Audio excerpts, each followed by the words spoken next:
Hello friends welcome to my channel. तो Odisha staff selection commission तरफ ये नोटिस आछि 9/8/2024 रे सब्जेक्ट कोन होची corrigendum to notice number 3101/24AC dated 30/7/2024 तो मेन रिटन एग्जामिनेशन तो combined graduate level requirement examination 2023 in continuation to notification number 3101 dated 30/7/2024 the general studies paper of the CGLRE to be held on objective type MCQ format in OMR answer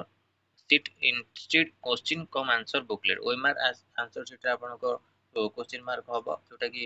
update आछि ता सहित आपनकर shortlisted जो candidate हेछंती junior stenographer junior typist तार भी आपन provisional shortlisted list आछि ओडोबलेस रे आपन माननकु टेलीग्राम चैनल तार मध्ये पीडीएफ मिल जिवो।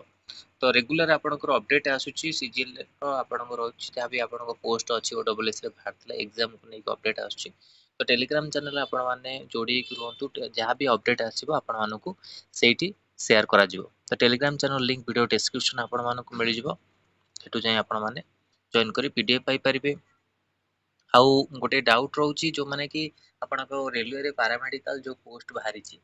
ता देरे आपनको एएनएम मागिची तो एएनएम रे आईएनसी अप्रूव जो माने अछंती जो कॉलेज माने अछन सर्टिफिकेट अछि से माने अप्लाई करि परिबे। तो अप्लाई करी देखंतु जहा भी प्रॉब्लम होउची जदी भी किछि अप्लाई करू होउनी तो आपण माने कॉल करी कि पचारि परिबे ता विषय रे काहे कि अप्लाई होउनी। तो 17/8 रो आपनकर अप्लाई स्टार्ट होउची। तो वेट करंतु आ सब डॉक्यूमेंट रेडी रखंतु अप्लाई ପାଇଁ कि जहा भी मागी छै आपनकर ता सहित फार्मासिस्ट मानकर भी पोस्ट अछि ईसीजी टेक्नीशियन सब विभाग रे अछि पोस्ट। आ गोटे कथा आपनकर केतेटा जोन को नै कि आपन अप्लाई करूछंती डिटेल्स पीडीएफ तो रीड कर पन के व्यस्त जुगु तो आपण माने डिटेल्स पीडीएफ रीड करंतु केतेटा जोन रे आपनकर अप्लाई होउची देखंतु सब जोन रे अप्लाई होई परछि कि नै केतेटा जोन रे आपण अप्लाई करछंती। आ जेहेतु आपनको 703 पोस्ट अछि नर्सिंग रे आ अलगा पोस्ट आपनको फार्मेसी सीसी अलगा अलगा अछि तो केते कोन जोन अछि आ किछ पिला क्वेश्चन ओडिसा रे नाही तो अप्लाई करंतु किछ नाही पैरामेडिकल पोस्ट आपण मानकर रहुची आ जोन वाइज आपण जदी होउची पाखा पाखी जोन रे अप्लाई करंतु भलो हो सेंट्रल गवर्नमेंट रहिबो आ बहुत किछि फैसिलिटी भी आपनको मिलिबो बाबूंदु नै जे आपण एटा खाली गवर्नमेंट सेंट्रल गवर्नमेंट रेलवे आ क्वालिफाई पई आपण मानकर कष्ट हेई पारे टिके कारण आपनको सब देखुतली से सब्जेक्ट ऊपर कौन सी क्वेश्चन नाही तो अलगा ये रहुची क्वेश्चन क्वांटिटेटिव एप्टीट्यूड रहउची रीजनिंग रहउची आ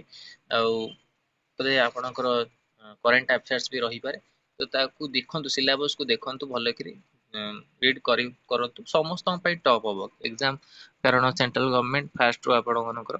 कोन सब्जेक्ट वाइज दउची कि नै सेटा देखियो पड़ियो। सीबीटी आपनको जो हबो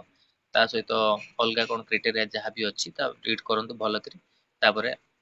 अप्लाई करंतु जा एलिजिबिलिटी क्राइटेरिया अछि से अनुसार अप्लाई करंतु। तो एटा पैरामेडिकल एएनएम पिला मानन पई भारिची 703 पोस्ट से मानकर भी पोस्ट अछि आ जीएनएम पिला मानकर भी अप्लाई कर परिबे बीएससी नर्सिंग भी अप्लाई कर परिबे। तो देखंतु आप अप्लाई करंतु तादरे केते कोन पोस्ट अछि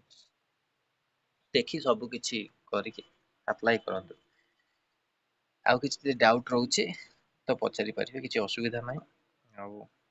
बहुत पिला पचारुछंती कॉल माध्यम रे आपण माने पचारि परिबे। एटा इंपोर्टेंट अपडेट थिला आपण मान पई कि ओडब्ल्यूएससी तरफ एटा नोटिस आस्थिला और रेलवे रो जो आपण मानकर जहा भी आउट अछि आपण माने पचारि परिबे। एटा इंपोर्टेंट अपडेट थिला वीडियो भल लाइक लाइक शेयर करंतु आ चैनल रे प्रथम तर पई चैनल को सब्सक्राइब करंतु और ए भली कंटेंट पे बेल आइकन को क्लिक करंतु जते समस्त वीडियो नोटिफिकेशन आपण पाखरे पहुंच पारिबो। धन्यवाद।